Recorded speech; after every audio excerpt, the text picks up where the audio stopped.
always crazy, it's definitely gonna be something that we're gonna see. And it's probably gonna be scary. It's probably gonna be dark. Because it is internet's darkest corners. Oh my goodness. This is about to be something. I'm not about to get into this by myself. Y'all are in for the ride too. Ooh. Ooh. Fifth alarm. Working structure Here fire. we go for the ride. 7741 Liberty Road Drive. It's 9 a.m. on May 18th, 2024. Residents of Charlotte, North Carolina wake up to the smell and sight of black smoke billowing up into the sky. The source: a massive 7-story apartment complex, home to 239 luxury units, Oh, or at damn. least what should have been luxury units. At the time, the structure was still under construction, meaning that thankfully no residents were living there. But this in and of itself presented 2 major problems. The first was that, in its current state, the top 5 floors were primarily just the bones of the structure, made almost entirely of wood and insulation, making the building as a whole extremely flammable. Oh, that's terrible. All wooden. Everything. Meaning that, And that although shit the going up fire in had flames started in out an relatively instant. small, it was quickly going to consume the entire complex if it wasn't put out quickly. Which brings us to Not the good. second and even more glaring problem. The building was actively under construction when the fire started, and that morning 17 construction workers had clocked in, all of whom were now in grave danger. And by the time the firefighters Oh. arrived on the scene, the situation was terrible. already dire. And so firefighters rushed in, finding a large group of the employees and leading them out to safety. Though when they made it outside, they made the horrifying realization that they had only found 15 of them. Oh. Somewhere within that labyrinth of That burning means there's wooden 2 walls, more. 2 men were left behind, trapped and calling out to anyone who might hear them. And these pleas weren't just being made to those on the scene, as in the following minutes, one of the trapped men, 30-year-old DeMonte Sherrill, would take out his phone, open up Facebook, and go live, revealing the horrifying reality that both Oh. he and his friend had found themselves in. Live is crazy.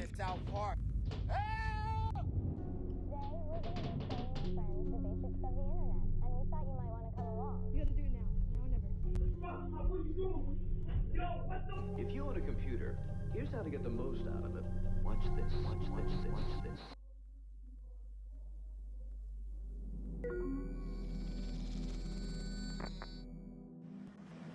Yo, Yeah, this better get crazy. I'm at South Park right now. At work, the building on fire, and I can't get out. The stream showed DeMonte Sherrill and his friend Reuben Holmes somewhere deep within the prospective apartment complex, and though the fire hadn't yet reached them, the smoke certainly had, blanketing them in a thick impenetrable fog, not only making breathing extremely difficult, but also making it nearly impossible for rescuers to see them. It's getting harder and harder for them to see us. We're gonna have to stand out here and see.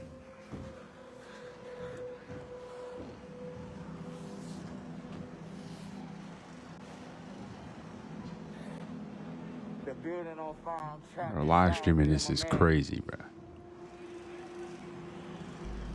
This was likely one of the reasons why DeMonte chose to start this live stream, hopeful that it could show rescuers Hopefully that somebody can find them or exactly something. where they Damn. were. Be like, Based on hold the on. footage, This motherfucker's alive inside this shit. We need to get in there. the We need to get positioning in was there. far from ideal. They were on the second highest floor, floor 6, which had ASAP. only one access point, a single stairway that was on the complete opposite side of the building. And based on their testimony in the footage, something had clearly blocked their path to that one remaining exit, meaning that the only other way out would be to jump. Though at 6 stories in the air, and falling into what would likely be the heart of the fire, this would have meant certain death. There was quite literally nowhere for them to go. Rescue was their only hope.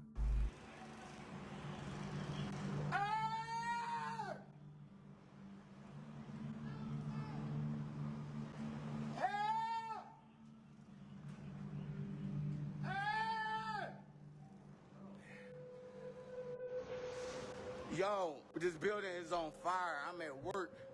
That's gotta be like one of the scariest things to be like. It's like you're live, but it's like, yo, is anybody even seeing me? Are they even seeing this, bro? Like, do you hear me? Do you see this? Is anybody seeing my shit? Like, come on. Somebody gotta send get up help. here. We're at South Park. Seemingly realizing this, DeMonte began to grow more desperate, would not wanna be yelling in this out into the situation, void of bro. smoke, while Ruben can be seen in the background waving his phone flashlight. with both men doing anything they could to help rescuers find them. Anything. I mean, Before I didn't even thought about waving the light.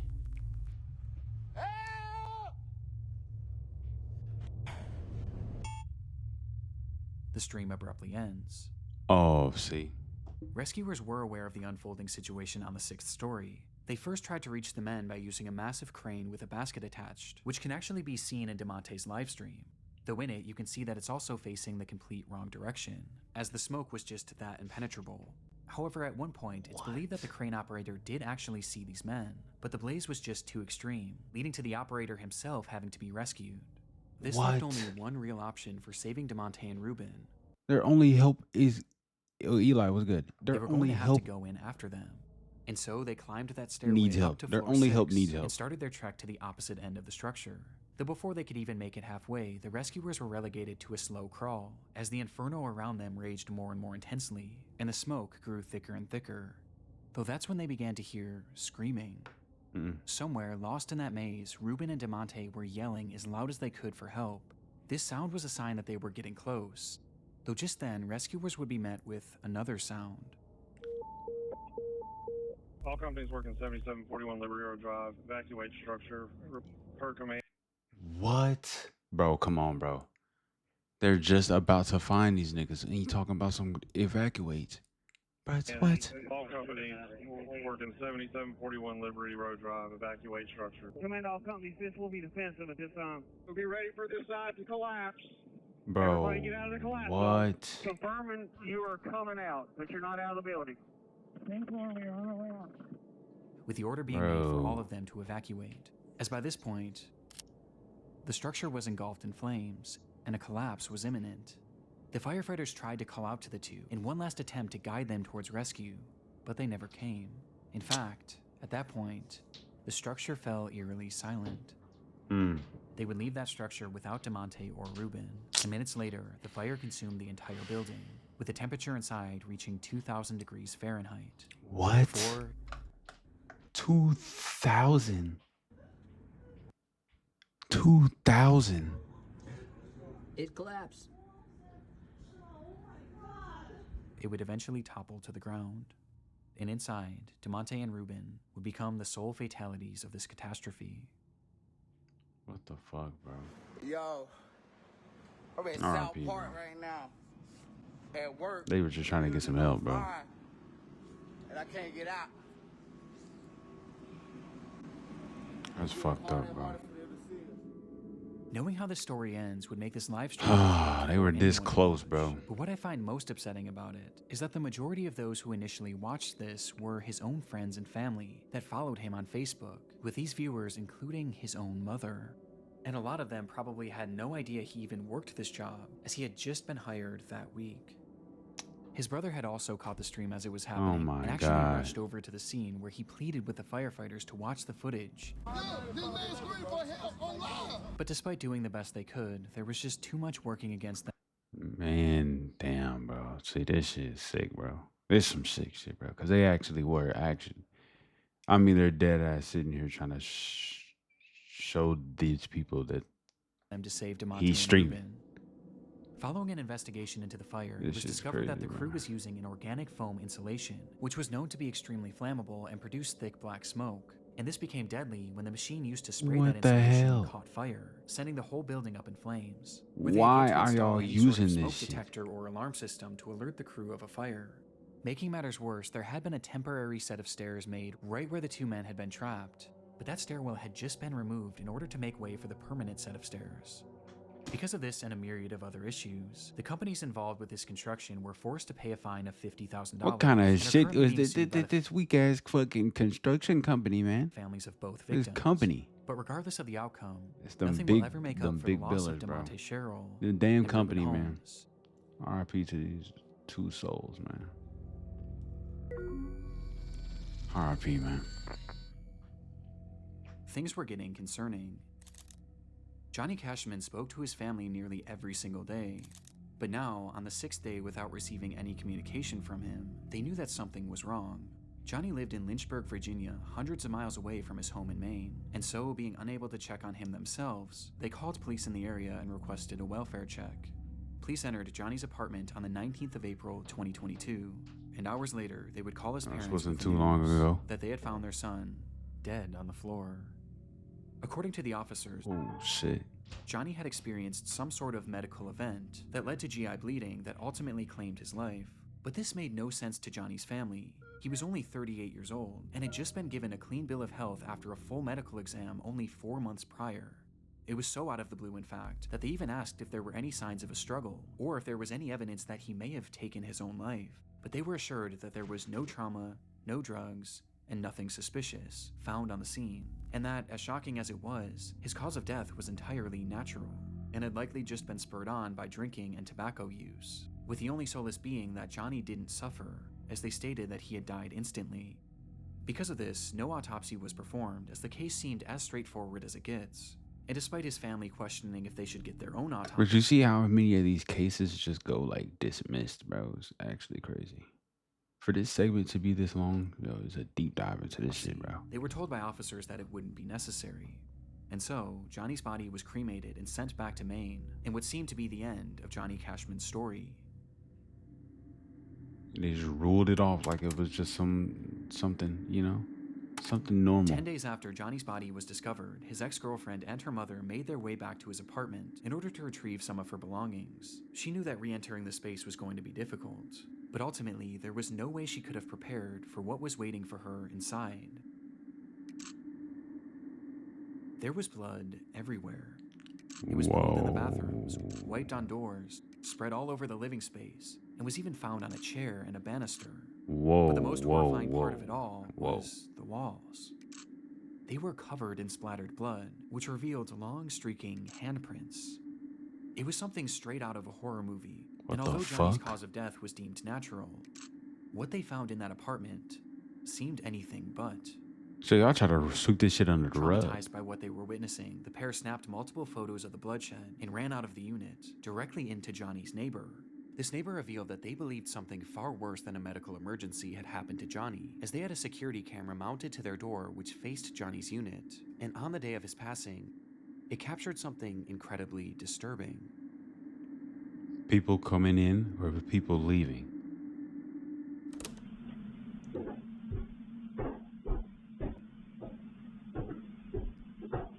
The footage shows Johnny making his way up the flight of stairs leading to his apartment at around 3:03 p.m.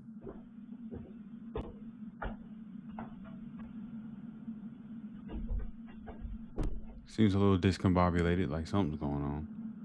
Staggered. Nothing seems out of the ordinary at all, though it is noteworthy that he was holding an empty glass, perhaps insinuating that he had been drinking. Man, walking, but this doesn't seem to impair his movements much all over at the place as he punches in the code and enters his home, just as he did every other day. But moments later, something happens inside that unit, and while it goes unseen, it doesn't go unheard. This is 1 minute after he just got in.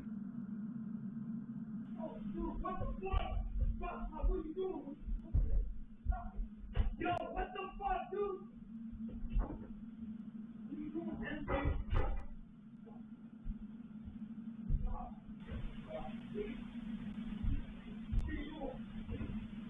What are you doing, man?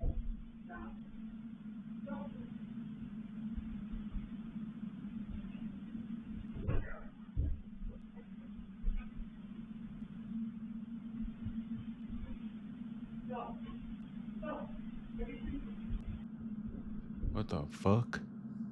The audio seems to depict Who the hell was in there waiting for asking him? repeatedly, "What are you doing?" and begging for something to stop. On top of this, you can also hear loud thuds and banging, almost as if things were falling over inside, or there was some sort of physical altercation, before the unit then goes quiet just a few seconds later.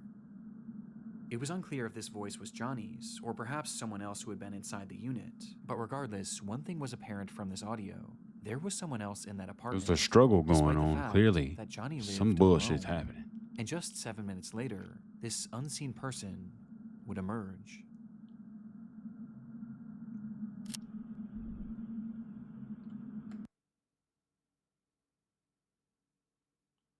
We had all of this on tape. And y'all try to sit here and deem this as natural causes?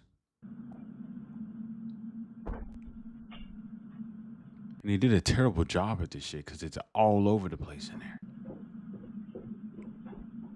This clearly wasn't Johnny, and after leaving the unit, the And he spun back. anonymous man nearly makes it out of the building before he seems to change his mind. Like he forgot something. You're caught on camera, buddy. What are you doing? Turning around and walking back up the stairs before fiddling with the door handle, touching it only with his sleeve, like he was wiping off his fingerprint. Yeah, like that's gonna stop anything. And you're caught on fucking actual literal camera. Really thought he cleaned He then up walks some down the shit. stairs and stops once again, where he seems to be in a state of shock over whatever had just transpired, before he composes himself and walks out of the building. But the Yo, footage wasn't quite finished What the yet. fuck, bro?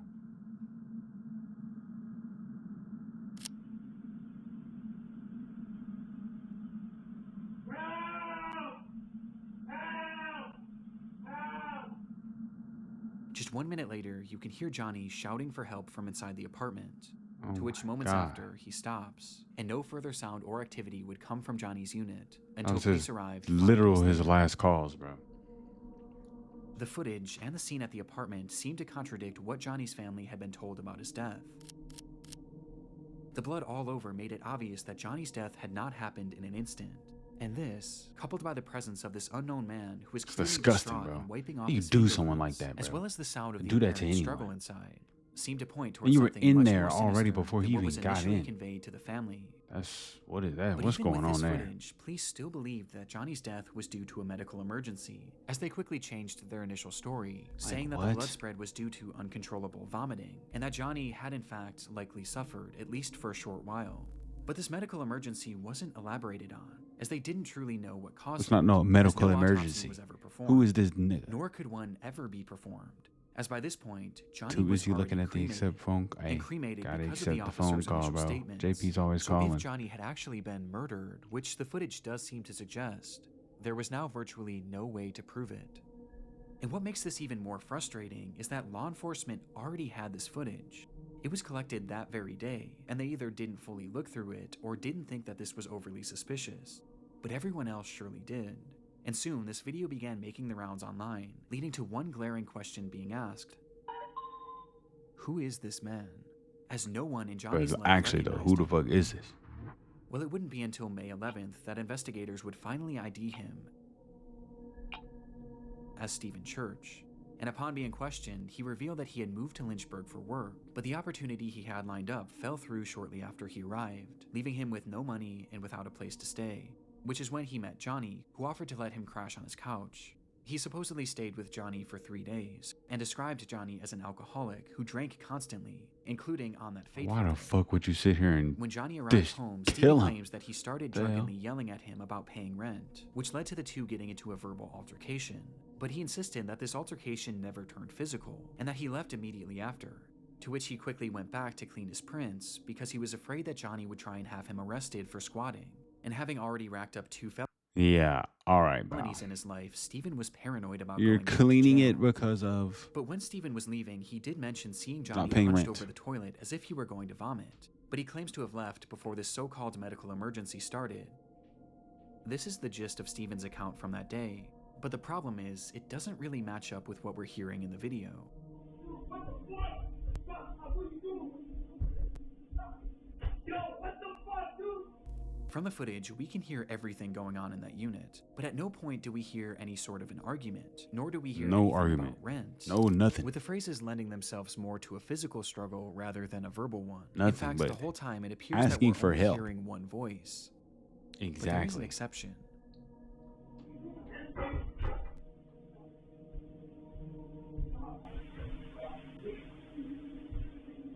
To my knowledge, it's never been conclusively determined whose voice is who in the recording, and either Bro, scenario paints a what? far different picture of what may have happened inside that room.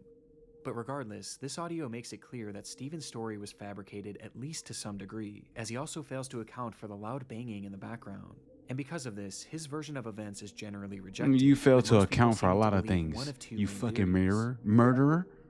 The first is that, upon arriving home, Johnny and Stephen had gotten into a physical altercation, resulting in Johnny taking some sort of blow to his abdomen, which in turn triggered or exacerbated this medical emergency. GI bleeds are horrific and can certainly cause the level of bleeding that was found in the apartment. And perhaps seeing all the blood coming from Johnny, Steven started yelling at him before deciding to run off, fearing that he would be charged for murder. This would explain Steven's demeanor and actions after leaving the apartment, and why he may have fabricated his story, as he knew or knows that he was directly responsible for Johnny's death. And this blow to the abdomen could have easily been missed by investigators, as the injuries would have been primarily internal. The second theory is that also upon arriving possible. home, Johnny naturally experienced a medical emergency leading to this catastrophic GI bleed. Upon seeing this and perhaps being in a state of shock, Steven yelled at him, demanding to know what was happening. Okay, yeah, sure, but no, stop. What are you doing is not any type of telling way him to stop, as showing perhaps that he there was definitely moving was an around the apartment altercation. and They were tracking blood literally everywhere, yelling at which each would other. explain the other voice saying, "I can't stop." I could see how this experience would make no sense to Steven, and perhaps just having no idea what was happening, he left and tried to make it look like he was never there, as he was afraid of being blamed for whatever was happening to Johnny. And so he essentially left Johnny there to die, whether knowingly or unknowingly. It's disgusting. What bothers man. me about this theory is why 911 was never called, not only by Steven, but by Johnny too, as his phone was found in the unit with blood on it, implying that he had it in his hand at some point, though it's possible that the massive blood loss just made him too disoriented. Both Bro, of these theories it's just seem like, believable, bro, or at least more so than the He's explanation spewing Steven that gave. shit everywhere, bro. However, The fact in that it's October of everywhere is 2022, something's going on. Johnny's case would officially be closed for good, with Steven being cleared of any wrongdoing, as Johnny's death was labeled the What? same way that it always has been, a medical emergency that couldn't be further elaborated on, with the most relevant evidence being that Steven's shoe prints were not found in the blood, but Johnny's were, implying that he had not been part of the struggle. But in my mind, this can be explained by both theories mentioned previously. Bro, Though regardless, what? without the possibility of an autopsy, this is likely where this case ends for good. So they're just But with this closing the disturbing case. footage, I can't help but think that there was more to the story. You see what that I'm we may saying? They never cover know. this shit up, and we never know what the fuck actually happens to these people, and it's sad. But if it's you who's gone, and then nigga, what are you gonna do, bro? What are you gonna do? The people are gonna act like they never even fucking cared, or never even, bro. It gets swept under the rug, bro. It's GG's. It's swept under the rug. It's put away. It's closed. That's not any way I would want to go out, not knowing how. It was around 7:30 a.m. There's on no a warm justice July out of morning that. back in 2019. That's fucked up. 17-year-olds Bethany Martin and a 16-year-old friend decide to walk to a gas station near their home in San Antonio, Texas. And as the two of them made their way down the road, their path brought them parallel to a drainage ditch, which was often filled with various trash and other discarded material. But on this day, something far more interesting caught their eye.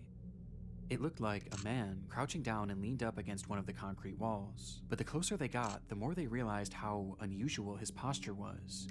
He looked completely unnatural, and he wasn't moving. Oh, And by the time they came face to face with him, the reality of the situation would hit them. They had just found a dead body. This discovery was enough to traumatize anyone, especially two teenagers, and upon calling the police and being sent on their way, Bethany and her friend would make the long walk back home contemplating what to do next, before they eventually landed on the idea of sharing their experience with the world. And so, as soon as they got in the door, they began to set up lights and their camera in order to now film don't try to TikTok. turn this into no clout shit. We need to figure out, does this get us to the bottom of it faster or not? Of who they saw or what they saw.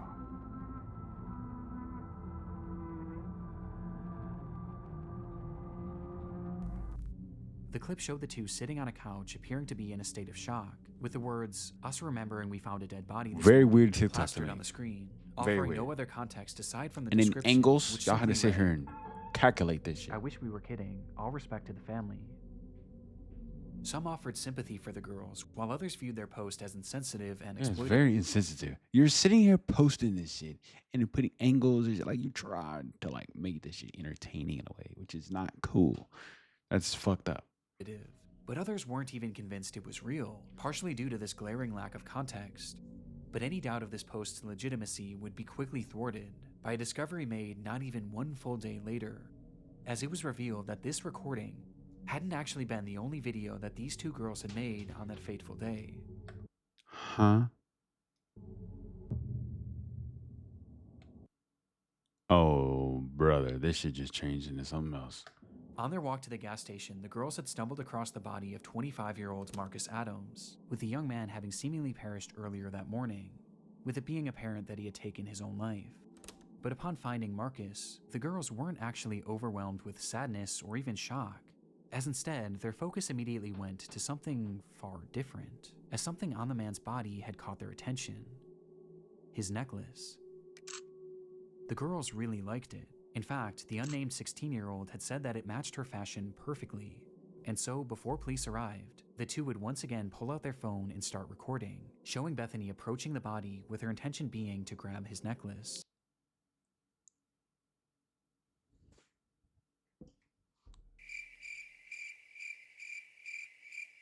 You're telling me your idea was to... Okay, you're... Okay. Sick. These are just kids, bro. They're fucking sick. It's disgusting. This is sickening. Not only was this little weird ass post, but y'all snatched the dead man's chain off of him. What the fuck is wrong with y'all? They gonna give a fuck about it matching your damn style? Bitch, the fuck is you touching? Nigga, do you want somebody touching on your parents' dead body, jewelry? Oh yeah, your mama got this nice ass necklace. Your daddy got this fly ass, Richard Mille watch. I'ma snatch that motherfucker off him straight out the casket. That shit fucked Which up, she bro. eventually does. The hell is removing wrong the with these medallion and people? giving it to her friend, before tossing the chain into the grass nearby, leading to the girls running away from the scene. Oh yeah, nah. The Get these 16-year-old would girls. then post that video onto her Snapchat Get story these on your for all of her close Snapchat. friends to see. I can't show the footage. Y'all posted this on Snapchat. And they're actually idiots because they just posted this shit on fucking Snapchat. Are you fucking retarded? You're a drooler? Footage for obvious reasons, but it's They're truly droolers. awful. And just based on the audio alone, you can tell that they're very obviously having fun doing Yeah, this is fucked up.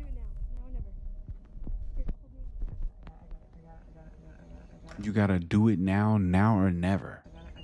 Oh my god, oh my god, oh my god. Oh my god, oh my god.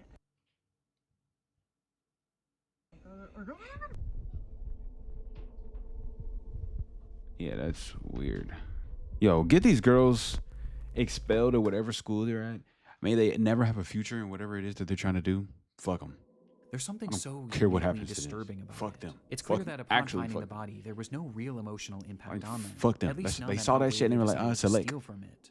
And as if stealing from this man who had just taken He's his own dead. life and posting it for all their friends to see as if it were a joke wasn't horrible enough, they then immediately posted this other video to TikTok. And this little weak ass TikTok right here. Us remembering we found a dead body this morning. in an Fuck attempt to out of here garner with this weak sympathy. ass shit. It's What's truly wrong with these people? Awful, and made even more appalling by reports that claim that the 16-year-old You was had wearing actually that worn bitch? this medallion in the TikTok video and in others made following its posting. And unfortunately, their actions had even more upsetting consequences, as the footage from their Snapchat story was quickly downloaded by someone they knew and posted onto an app called Nextdoor, with the footage being totally uncensored. And it was on this app where it's claimed that many of Marcus Adams' own family members would see the footage, That's so many fucked of up, whom bro. weren't even aware that he was deceased. That's so fucked up, bro. Just one day after posting this TikTok, both girls were questioned by the police after Yeah. the incident and the footage was reported to them. Something and as a gonna happen result, to them. Bethany would be charged with theft of a human corpse, but would ultimately avoid any serious jail time. Some bullshit.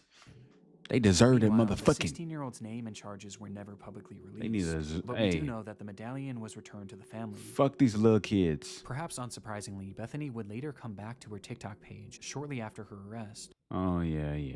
All right, bitch. We don't care about you. You actually, I'm not gonna lie. We got to lock her up because I feel like she's gonna end up trying to do some seriously sinister shit later on in life. And That's share not a her good side thing. of the story, where she gave a less than half-hearted apology, while also claiming to be the victim, saying that her friend had pressured her to steal from Marcus, as well as pressured her into making that TikTok in the first place, because she thought it would be a hit. Though obviously this didn't go over well. Yeah, weren't you laughing? Psychopath behavior. You had a choice to say no. Cooked her bitch ass. Cooked and flamed your goofy ass. The fuck is wrong with you, bitch? You deserve to get flamed for that shit. I don't want to see On nothing December prevail 20th, for you in the future. 1984, 12-year-old Janelle Matthews disappeared from her home in Greeley, Colorado in the evening hours.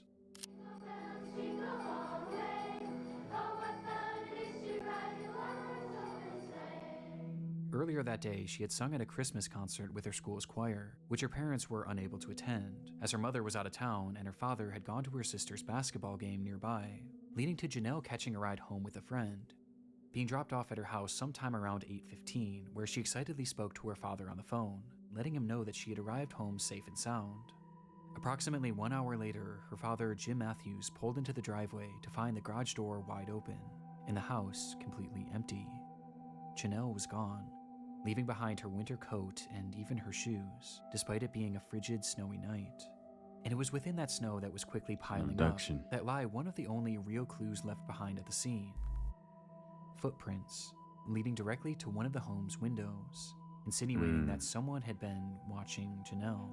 Someone got in there. 12-year-old Janelle Matthews disappeared from her Greeley home 1 month ago today. It's believed she's the victim of a kidnapping. She has not been seen or heard from since December 20th. Her disappearance became a big news Shit's story, sickening, bro. with the whole community. It's just like, bro, how do you go out of your way to sit here and do something like this to somebody? It's like, what be going on through these sick, twisted minds to just think, I'm gonna go snatch another person, like, and take them for captive or take them against their, like, what is wrong with people? What's really wrong with this girl? Thanks in large part to her being one of the very first milk carton kids, meaning that her face and information about her disappearance was shown on countless milk cartons all across the country to get the word out. And as a result, this case became huge in the mainstream media, as even politicians began to make note of Janelle's story, with then-President Ronald Reagan mentioning the girl in one of his speeches. I learned about Jonelle Matthews of Greeley, Colorado, 5 days before Christmas. Jonelle disappeared from her home. Though even with this publicity, this didn't necessarily guarantee results, and soon months would turn to years, and eventually to decades. And all the while, Janelle's whereabouts remained a complete mystery. Nigga, did you just say decades? Eventually, the rise of the internet would start to play a key role in this case, where even in the late 2010s, over 3 decades after she had vanished, nobody was trying to figure this shit out. Still being discussed, just as it had been 3 decades prior. Decades. With it still being a point of contention for politicians, even as recently as 2019. When a man running for governor of Idaho mentioned her disappearance in a Facebook post, 35 full years later. Regardless of Janelle's whereabouts, her case was still very much alive, as the world, and especially Janelle's parents, were haunted by the question, no one's gotten to the bottom of this shit? But sure enough, you see what I'm saying about this shit? And then I just heard that there's like 63% of like these unjust things that go unfucking answered, like unresolved. All of these issues and these disputes and charges just go, like, these cases just go unsolved. 63%, over 50% of that shit is actually crazy. The police are useless. Was found in You ain't gonna do shit to protect appeared us. to bring an end to a 3-decade-long search for a missing 12-year-old girl. The Greeley Tribune is reporting they are those of Jonelle Matthews. On Tuesday, July 23rd, 2019, at roughly 4:50 p.m., a crew had been digging in an isolated field in Weld County, Colorado, in order to install a new pipeline, when they would uncover the decayed remains of a little girl. It was Janelle. Still Like, bro, they're trying to build on company ground and you finding bones, bro. Like Like, she this had worn shit. to her recital, meaning she had likely died the very day she disappeared, having been killed by a single gunshot wound to the head. What the hell? Janelle Matthews had been murdered in cold blood. It's a kid. Why the fuck is you trying to take out a child? And almost immediately upon finding her body, the police would also zero in on their suspect. The man's name was Stephen Pankey, and at the time of Janelle's disappearance, he had been living in the same general area in Colorado. But by 2019, Stephen had long since fled the area, as after the crime, he would eventually pack up seemingly out of the blue and move to Idaho, where when Janelle's body was discovered, he just so happened to be running for governor. Oh.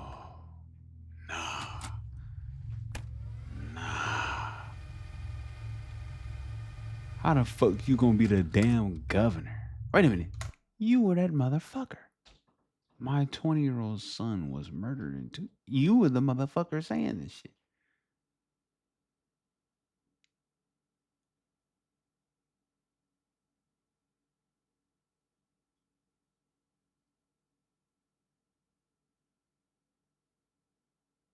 And during his campaign, Pinky had put Pray out a for bizarre truth, Facebook not post about Janelle, revenge.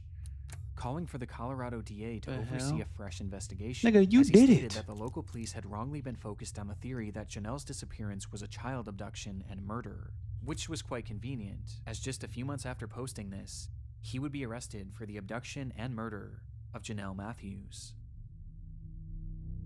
Police believe that Janelle had first Sick caught man. Stephen's eye when he was working as a janitor at the church she attended, with this leading to him stalking her and eventually abducting her on that fateful night, where he threw Janelle in his car and ultimately ended her life, for no reason other than his sick satisfaction. Like, what is wrong He with then this? proceeded to bury her in a field 20 miles away, in a spot that he was certain no one would ever find her. Now, the evidence supporting this is mainly circumstantial, but it is incredibly concerning. Just one day after Janelle's abduction, Pinky decided to take his wife to California in order to celebrate the holidays with his parents, with his trip being completely You want to go fucking celebrate? After you just offed a child? as his wife was only told of it literally the day of. And making things stranger, when they returned home, Stephen's car conveniently caught fire and was burned to a crisp, to which he offered no explanation for. But in response, he would take the car to a local scrapyard where it would be even further destroyed, taking any Oh, so he was trying to hide everything. potential evidence along with it. And we still got your bitch But while this ass. is all strange enough, police say that the main indicator that Stephen was their man was his clear obsession with Janelle's case. Shortly after the slaying, Stephen began listening and watching any news reports he could on Janelle's case, while also having his wife read every single article about the missing girl out loud, to which he would often have her repeat them over and over again.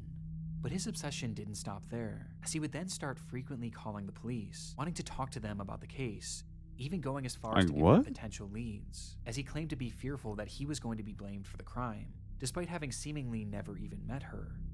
And it was during some of these many unusual phone calls that he was said to have given details on her disappearance that were never actually made public.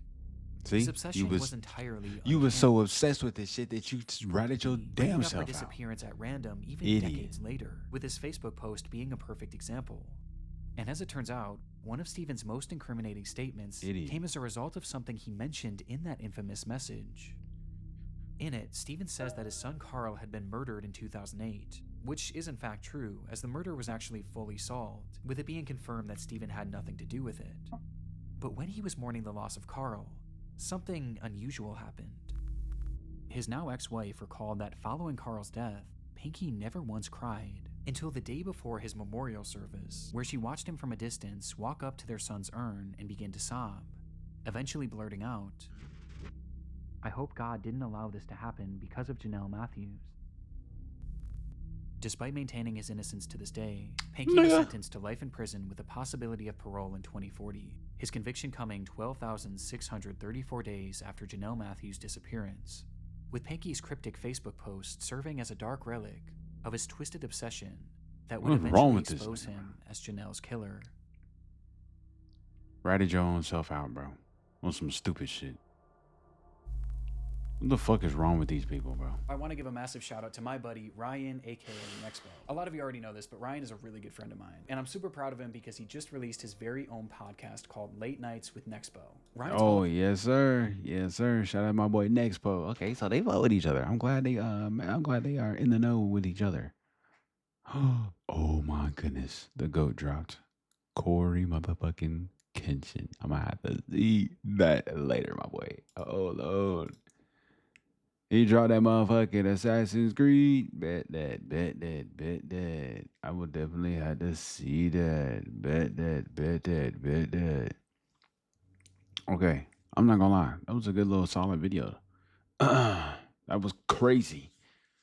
And it's sickening. And in this world that we live in, bro, there's a lot of bullshit going on, you know? A lot of bullshit going on, bro. Keep your family and friends safe and stick with them and let them know that you love them each and every single day because you don't never know what could happen. All right? That's some real shit. You never know, Cap. Real shit.